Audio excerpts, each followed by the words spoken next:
Maintenant que j'ai satisfait à tes exigences, pourquoi ne viendrais-tu pas? Jamais aucune description ne remplacera une visite des lieux, une rencontre humaine. Ces femmes, ces hommes qui nous ont accompagnés durant ces pages, ils existent, ils t'attendent. Ce ne sont pas des personnages de roman. John, il te faut connaître la Normandie, celle des haras, des prairies sages, des pommiers en fleurs, mais aussi celle que l'on ne voit pas de la route nationale, celle qui prend prétexte du vent pour s'abriter derrière les haies. Viens déambuler dans les venelles d'Alençon.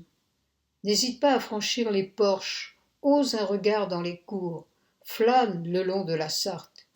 Tu ne seras pas agressé par l'exubérance des citadins des villes écrasées de soleil. Les habitants, la cité, sont à l'image de leur fleuron, le point d'Alençon.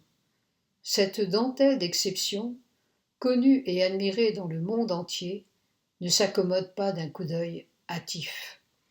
Quand le touriste pressé et distrait ne voit qu'une pièce de dentelle, le visiteur, curieux, l'observateur attentif, l'esthète reconnaissent un pur chef-d'œuvre né de la dextérité des mains de femmes au savoir-faire rare, à la ténacité certaine, capable d'un labeur patient.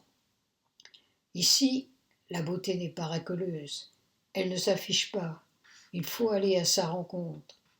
Ici, on a le regard méfiant par nature, on ne s'emballe pas pour tout et rien.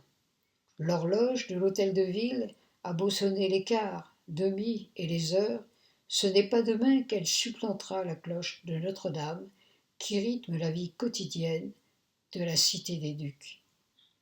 Tandis que sainte Thérèse assure la continuité d'une vie de l'esprit, les dentelières préservent la dimension artistique, ce qui, somme toute, épargne la métropole de tribalité par trop commune.